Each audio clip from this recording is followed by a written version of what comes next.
Antes do Mitre e da Thaís, Ana, deixa eu também fazer uma pergunta. É a sua primeira vez aqui, o Aldo já esteve em outros programas com a gente.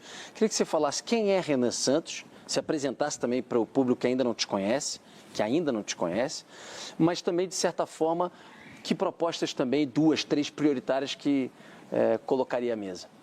Bom, de fato, é a minha primeira vez aqui. Queria agradecer a Band, agradecer todo o time presente, agradecer ao Aldo. Bom, meu nome é Renan Santos, tenho 42 anos, nasci em São Paulo, sou de uma família de classe média, sou um dos fundadores do Movimento Brasil Livre, participei das manifestações que redundaram na queda da Dilma Rousseff, lutei, à época, pelo apoio à Operação Lava Jato, que depois foi demonstrada, vamos dizer, como uma operação útil no combate à corrupção, mas que foi desmontada a posteriori pelo senhor Jair Bolsonaro, sua família e o STF. Com base na luta que nós tivemos, não só contra a corrupção, mas na luta por um Brasil mais livre, um Brasil em que trabalhar e produzir, em que andar na rua livre do crime organizado deveria ser uma premissa, eu entendi que nós não deveríamos ser apenas um movimento, mas sermos também um partido político. Com base nisso, fundamos um partido Missão, o último e mais jovem partido, fundado agora no final do ano passado. E o que nós defendemos, né? Começando até com um diagnóstico, acho que é um problema de falta de imaginação no Brasil. O brasileiro, ele perdeu tanto a esperança em si próprio, que a gente sequer consegue se imaginar como o que nós deveríamos ser, que é uma das 5 maiores nações do mundo. O Brasil nasceu para ser uma das 5 maiores nações do mundo.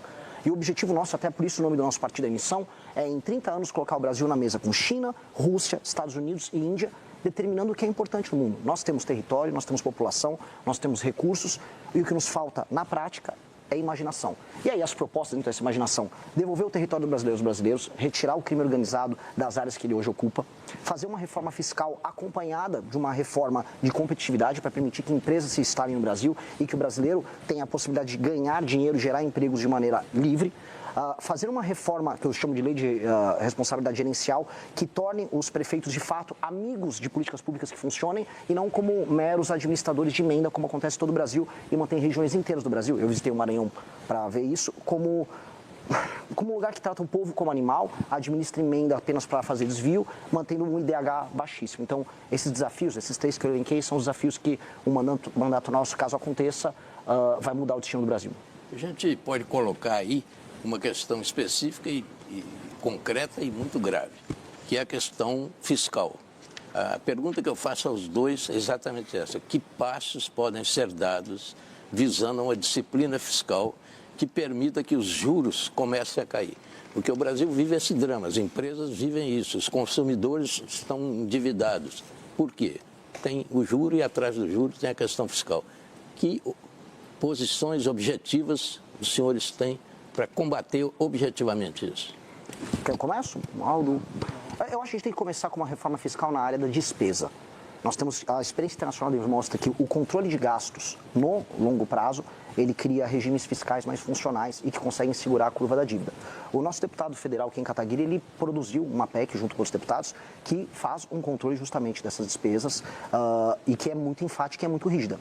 Essa reforma, ela endereça não só privilégio do judiciário, mas endereça questões como, por exemplo, indexações que envolvem BPC e aposentadoria, renúncias fiscais de lobbies poderosíssimos. Essas renúncias fiscais têm um impacto fiscal gigantesco.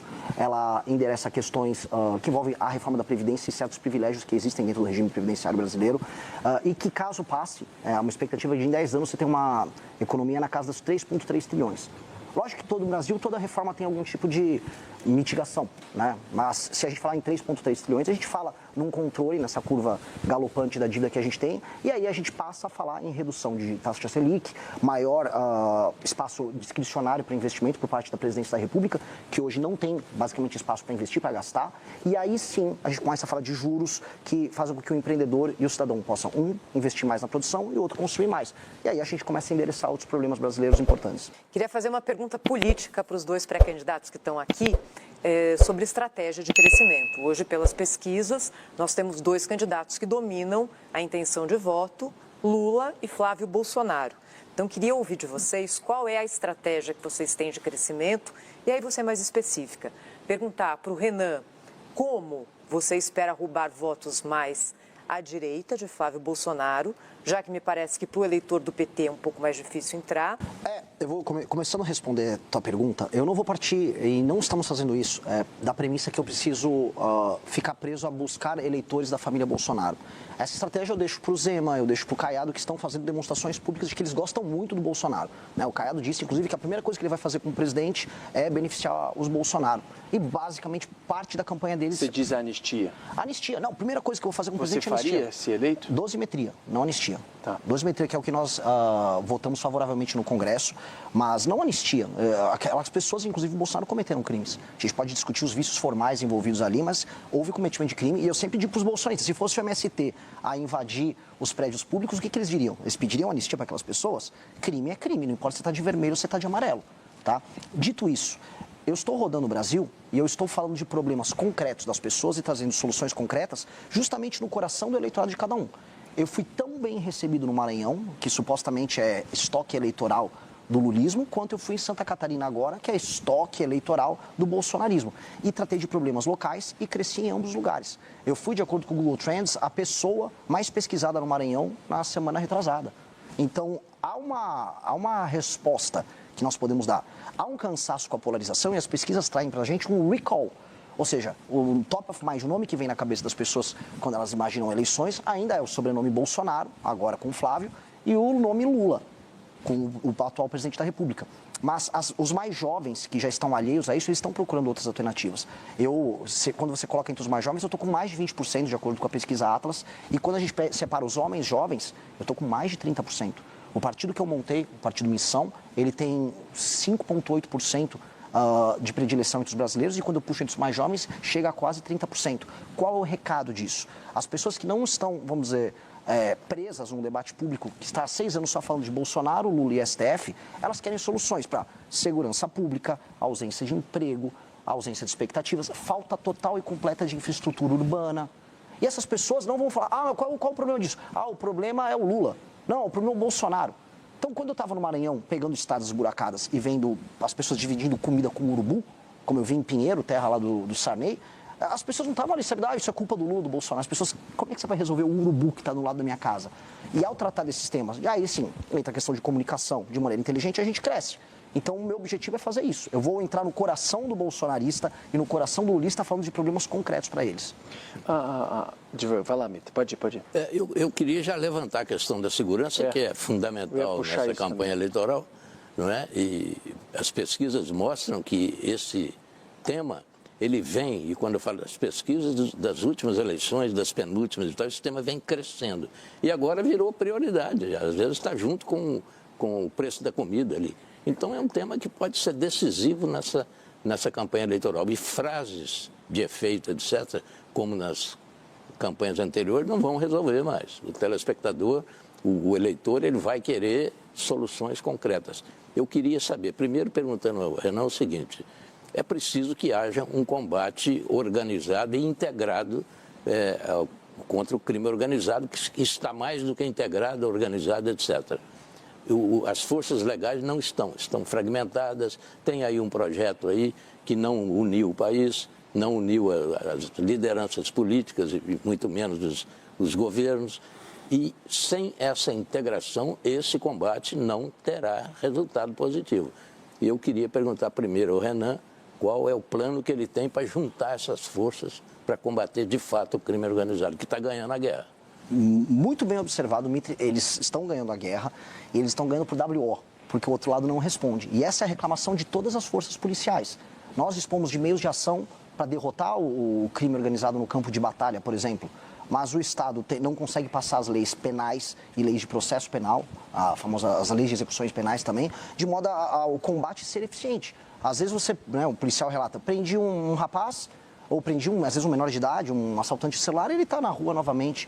Logo em seguida, houve aquela operação no Rio de Janeiro que foi tão comentada, e logo em seguida o Comando Vermelho permaneceu com o controle sobre o morro.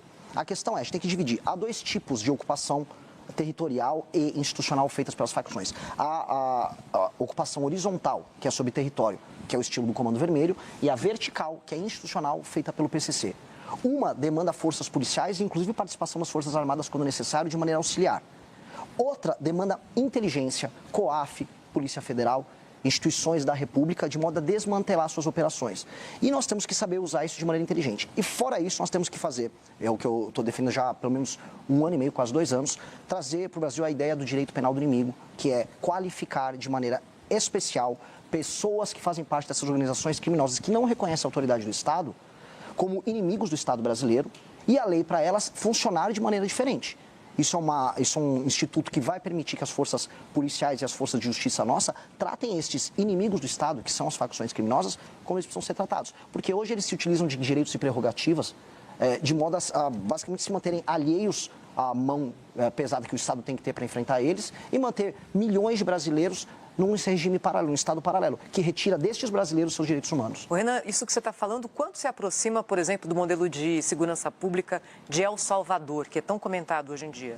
A gente teve em El Salvador, no ano de 2024, a gente conheceu, a gente viu de perto como é que é o modelo de funcionamento deles, e ele aplicou algo similar, que é o entendimento de que as facções, os grupos criminosos, que a gente pode qualificar como terrorista, aí é uma questão de nomenclatura, eles estão atentando contra o Estado de Direito e, portanto, o Estado de Direito ele tem que ser instrumentalizado com todas as ferramentas para retirar determinadas prerrogativas desses caras, dessas lideranças do crime organizado e colocá-los rapidamente na cadeia. Ele estabeleceu um regime especial, eles chamam lá de regime de exceção, e com base nisso ele desmantelou todo o crime organizado em El Salvador e tornou El Salvador o país mais seguro das Américas.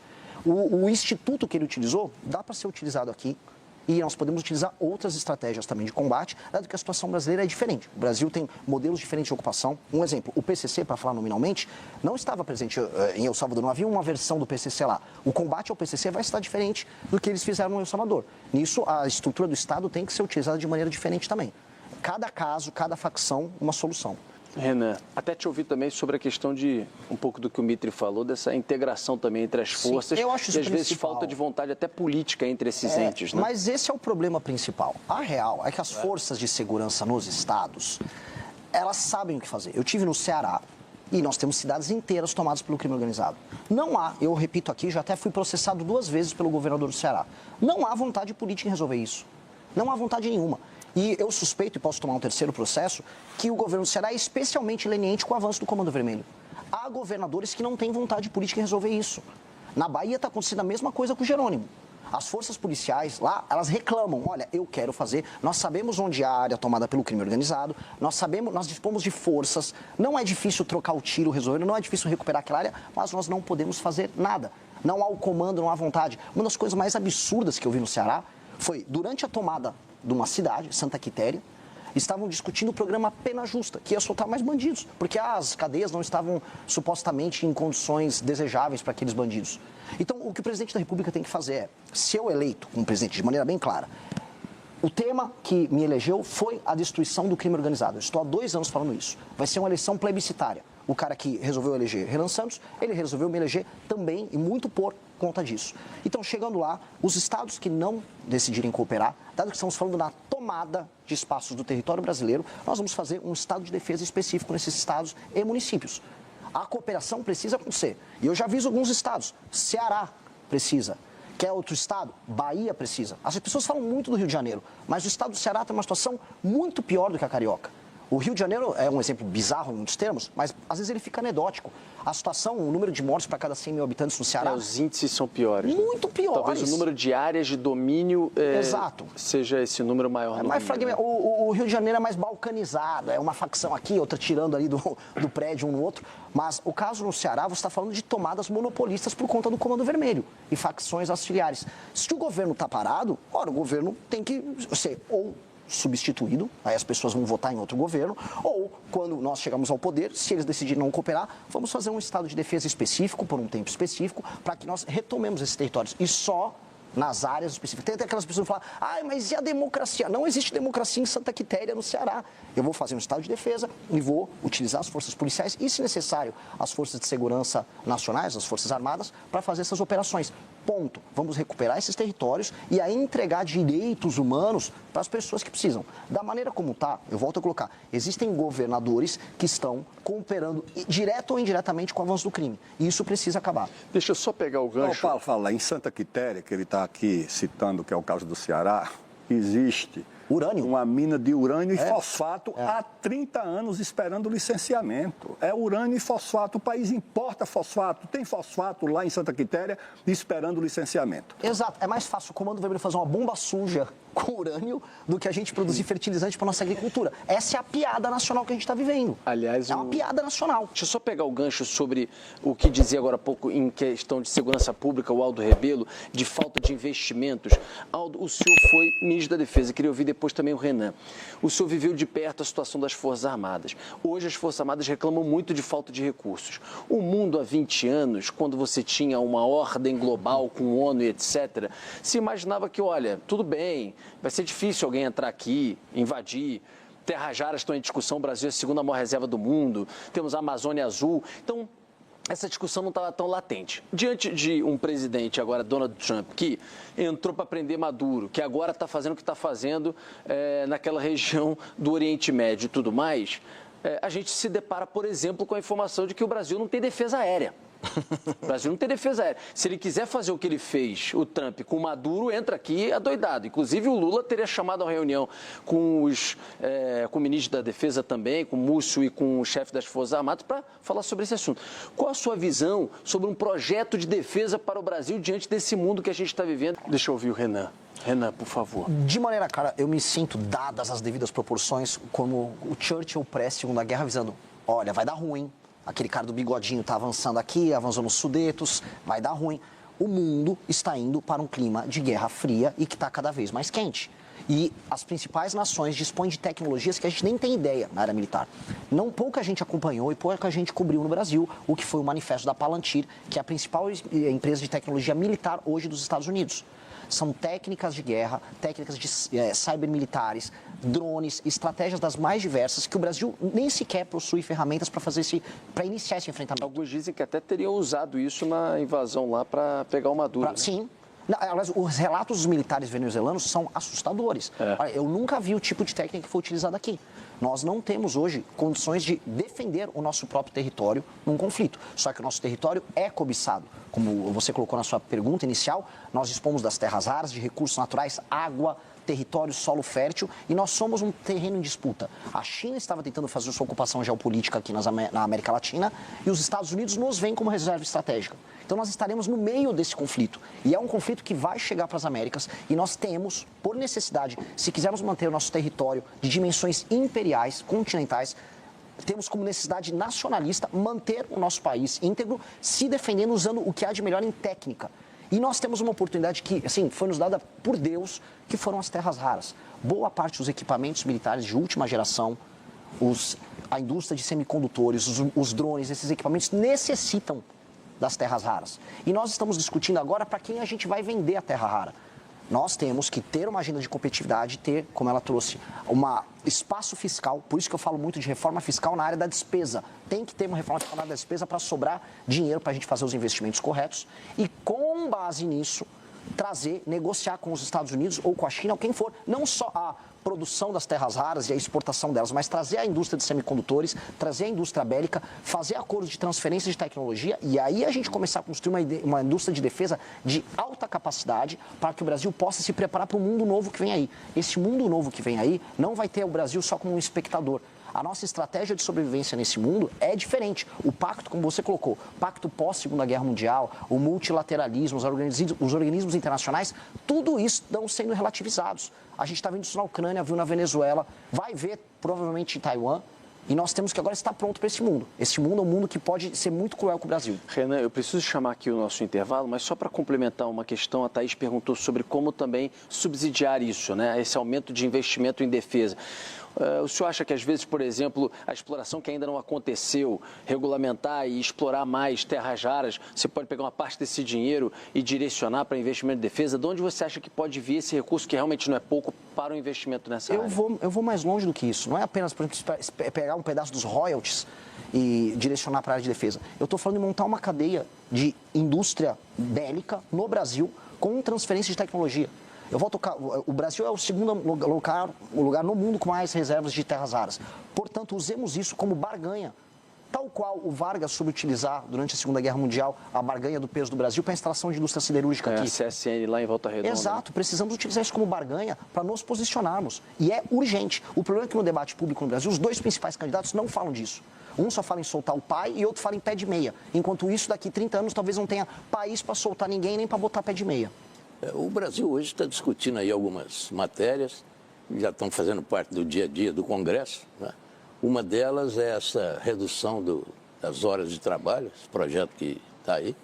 Um projeto que o primeiro projeto eu chamo de absurdo, que é o 4x3, você trabalha 4 dias e folga 3. Até que seria bom, mas é inteiramente fora da realidade. Mas o governo tem um outro que vai além disso e de maneira um pouco mais, digamos, amadurecida. A oposição tem sua posição também. Que é o 5x2, né? O 6x1 vai para o 5x2. Com possibilidade de negociar casos específicos, bem diferente do 4x3, que é inteiramente absurdo, né? Mas, enfim, esse assunto veio para ficar, vai ser discutido e vai acabar sendo indo à votação no Congresso. Eu queria a opinião do Aldo e depois a opinião do Renan, porque é um assunto que estarão nas primeiras... Esse assunto estará nas primeiras páginas dos próximos dias. Renan. Eu não sei exatamente se a votação vai acompanhar o que aconteceu na CCJ. Para mim, há um vício de origem nessa história. E qual é o vício de origem?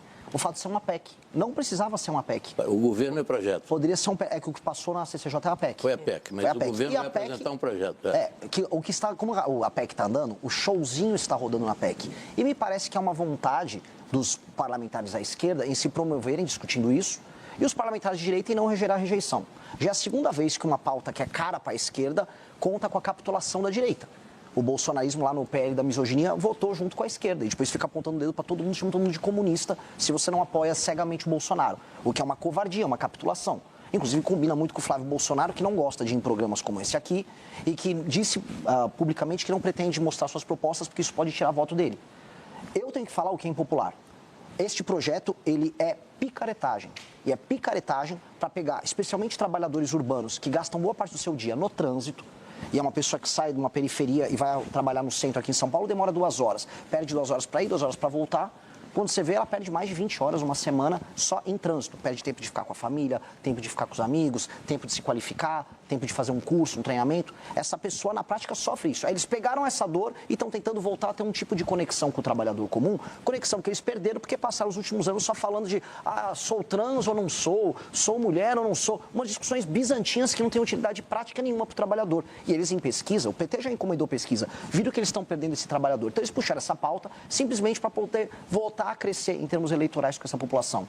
Eu concordo com o Aldo no aspecto de que nós temos que acompanhar as legislações internacionais que estão funcionando, e não só dos Estados Unidos e da China. A gente está perdendo, nas cadeias globais de produção, espaço para o Vietnã, para a Índia, e a Índia está num acelerado processo de industrialização. E quando eu acompanho as leis trabalhistas em todos esses lugares, elas são muito mais flexíveis. O que eu preciso avisar para o trabalhador brasileiro é, você precisa de flexibilidade para fazer seus contratos e o seu trabalho, como acontece nessas outras nações, em que a renda do trabalhador aumenta e o trabalho formal aumenta. Aqui o trabalho formal diminui e a renda do trabalhador está apertada.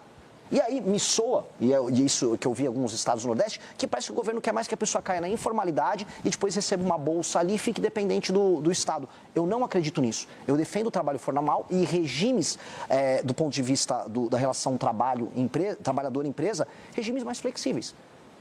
Contratar uma pessoa, demitir uma pessoa, não tem que ser esse drama todo, como não é nas nações desenvolvidas em desenvolvimento. Mas no Brasil é sempre esse drama.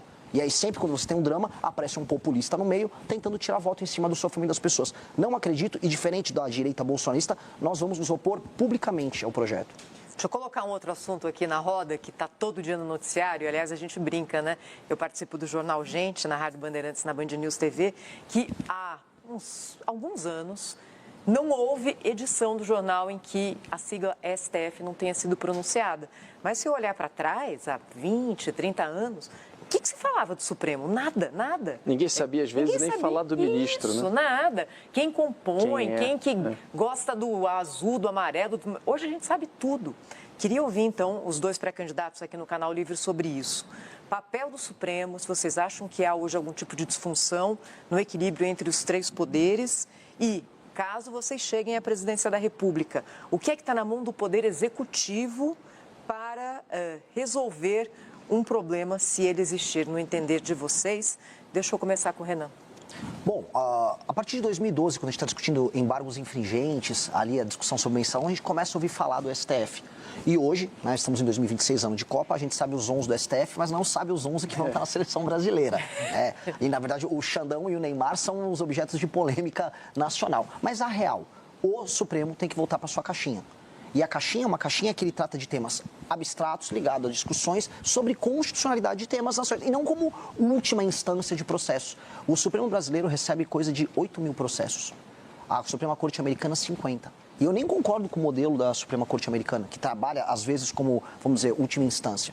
Eu acho que o nosso modelo tem que ser de discussões que envolvam, olha, isso aqui é um direito fundamental, não, essa lei que passou, esse direito... É só isso. Atualmente é uma banca de negócios, atualmente é uma entidade que cruza todas as linhas possíveis, seja junto ao Legislativo, seja junto ao Poder Executivo. Atualmente é um instrumento autoritário dos seus pares e ele precisa ser combatido. Essa semana a gente viu um show de horrores do ministro Gilmar Mendes. E olha, ele é reputado como o ministro mais inteligente ali, estudou na Alemanha, fala alemã. É o decano. Tá passando vergonha. Agora deu um presente para o Romeu Zema, adversário de vocês. O Zema fez um videozinho lá de IA e ele pirou com o vídeo.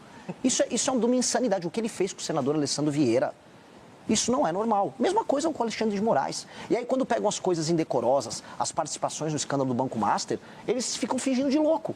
O Alexandre de Moraes, mentira, aquele contrato com a minha esposa não existiu. Como não existiu? Aí depois o COAF pega, não, teve 80 milhões ali que foram depositados. Ah, então existiu. Ah, não, eu nunca vi ele. Aí depois pegaram, não, ele teve em Trancoso. Perigosíssimo estar em Trancoso com um Vorcaro numa festa, né? Mas ele teve em Trancoso.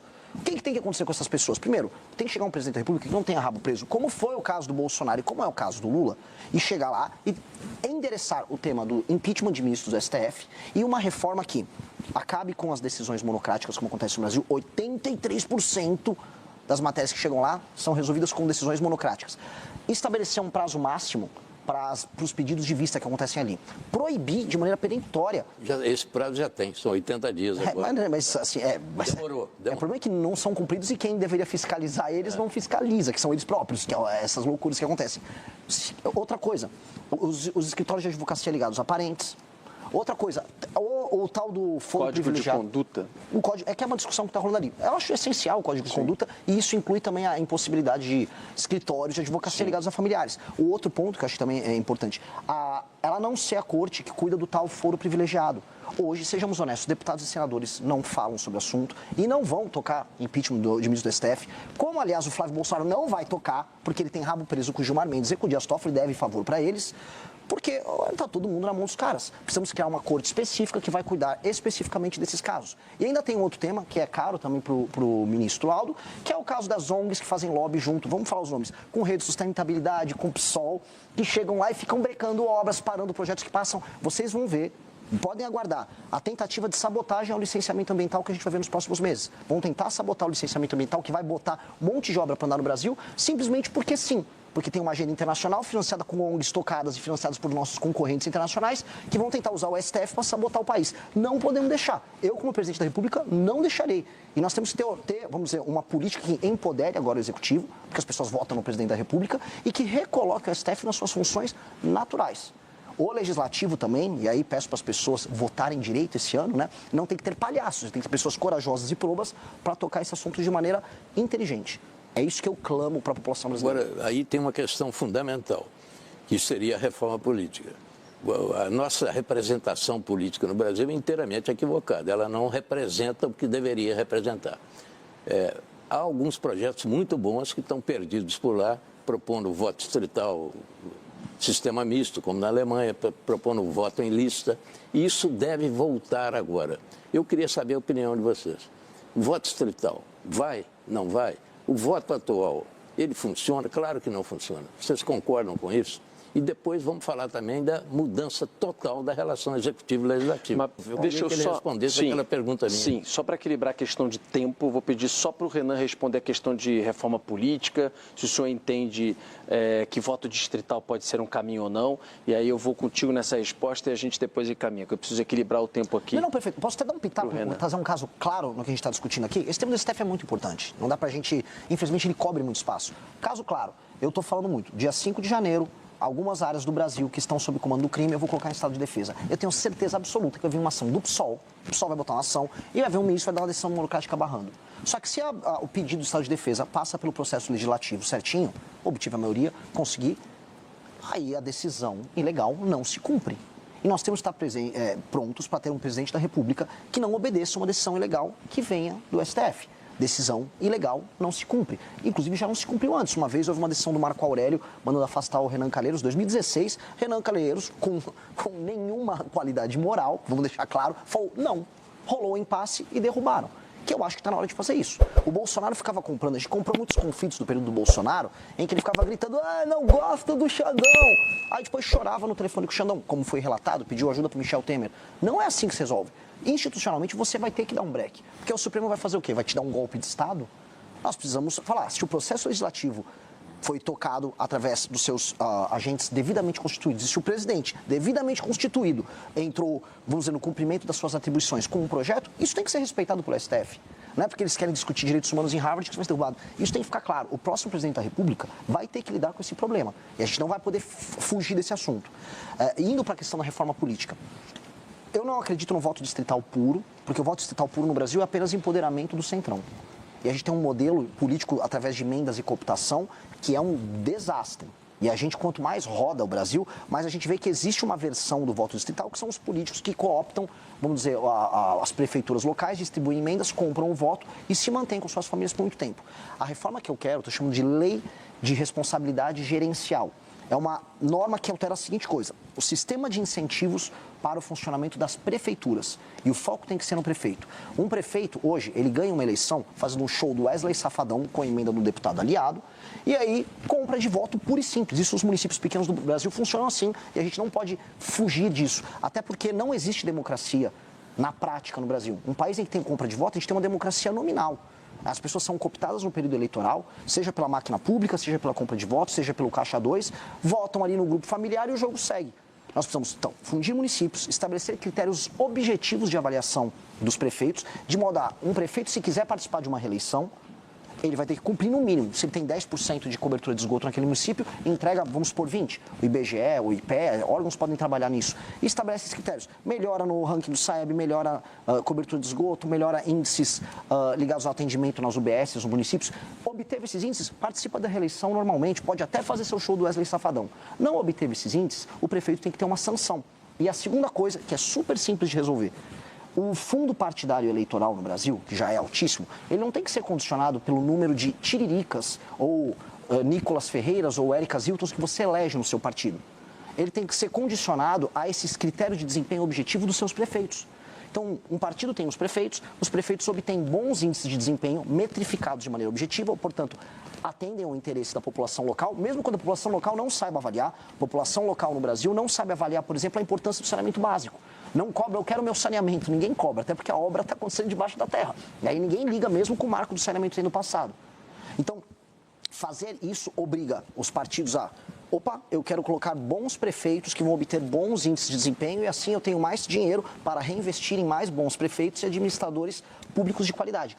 Com esse sistema de incentivo, de um lado, e com a punição para o líder político local e para o partido não poder concorrer à eleição, inclusive ficar inelegível por 8 anos naquele município, aí a gente começa a balancear. A gente estabelece critérios objetivos de avaliação. E isso a gente começa a dimensionar a necessidade das emendas, a função dos deputados federais e a função dos partidos políticos. Porque hoje o partido político é só um nome. Qual a diferença do PSD para o PP, para o União Brasil, para o MDB? Praticamente não serve para nada.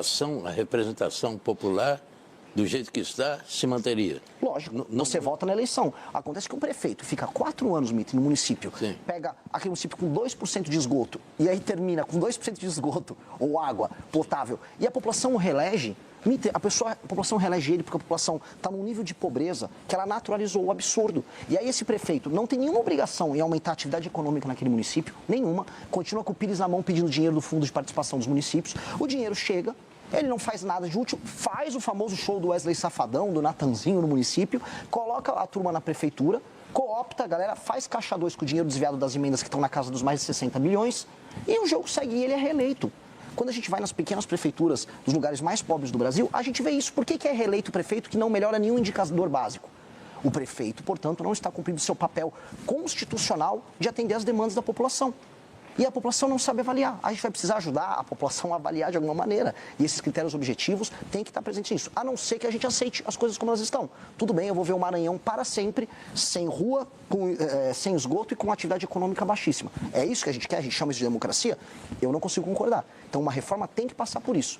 Porque, se não alterar isso, é distrital misto, é distrital puro, é o modelo alemão, é o modelo português com a lista fechada, não vai fazer diferença. Porque o sistema de incentivos vai ser o mesmo. Renan, privatizações. Sou favorável, dependendo do caso. Agora, num modelo mais amplo, a gente tem que entender que com a chegada da inteligência artificial, machine learning, a gente vai poder utilizar a centralidade do Estado de maneira eficiente como nunca antes na história do Brasil. Eu estou muito otimista. A Petrobras ser pública ou ela ser privada é pequeno perto do que a Petrobras e o setor todo vai poder fazer um mundo em que o conhecimento ele vai ser compartilhado. É uma novidade muito grande nisso. Um exemplo, mais que não seja uma empresa pública, o SUS, com o uso da inteligência artificial, do machine learning, do prontuário único, de aplicativos que vão fazer com que você possa se consultar com o médico na hora, ele vai passar por uma revolução nos próximos anos. Eu era, como liberal, não gosto do SUS, tudo que tem único no nome, eu sou meio contrário. Hoje eu já olho o modelo centralizado do SUS, junto com a tecnologia, com o machine learning, como uma dádiva. A gente vai poder fazer uma revolução na área da saúde, como os Estados Unidos hoje não podem fazer. Como a Inglaterra está pensando em fazer, como El Salvador, a gente citou o Bukele agora há pouco, está fazendo, e o modelo deles é sensacional. A gente fala muito de segurança, mas a área da saúde é uma revolução. E aí, a centralidade do Estado, o papel articulador de forças, agora surgindo também como um papel articulador de inteligência, pode tornar o Brasil um país muito, não só eficiente em entregar seus serviços, mas muito poderoso. A gente poder usar as terras raras, utilizando o Estado como, por exemplo, um fomentador dessas empresas de tecnologia que vão fazer transferência de tecnologia com empresas americanas e explorando esses recursos, o Estado não passa a ser um inimigo, ele passa a ser um parceiro nessa construção. E eu acho que esse futuro vai ser próximo. A gente precisa finalizar. Aldo, 1 minuto, se você puder também, Renan, na sequência, bem considerações curtinho. Finais. Renan. Bom, olhando aqui para o nosso espectador, está nessa câmera aqui, está nessa aqui, de maneira clara para o nosso espectador, disseram para você que o seu futuro é viver uma casa com muro, com medo de sair na rua porque pode ter seu celular tomado, tendo um emprego porcaria e assistindo às grandes coisas do mundo acontecerem em outros países, Estados Unidos, Japão, China, Coreia. Você aqui no Brasil é um espectador e no máximo torce para um time de futebol que hoje nem é tão competitivo. Pois bem, o Brasil pode ser glorioso, você pode viver num país em que o bandido vai ser muito preso ou morto quando precisa. Você pode viver num país em que ganhar dinheiro não será um privilégio, mas será a regra. Você pode viver num país que será uma das 5 nações mais importantes do mundo. Você precisa ter imaginação, sonho e acreditar nas pessoas certas na hora certa. Não fique nessa história de Lula e Bolsonaro, isso é o passado. O futuro e o presente já estão chegando. E o futuro, meu amigo, é glorioso. Aguardo você nessa aventura.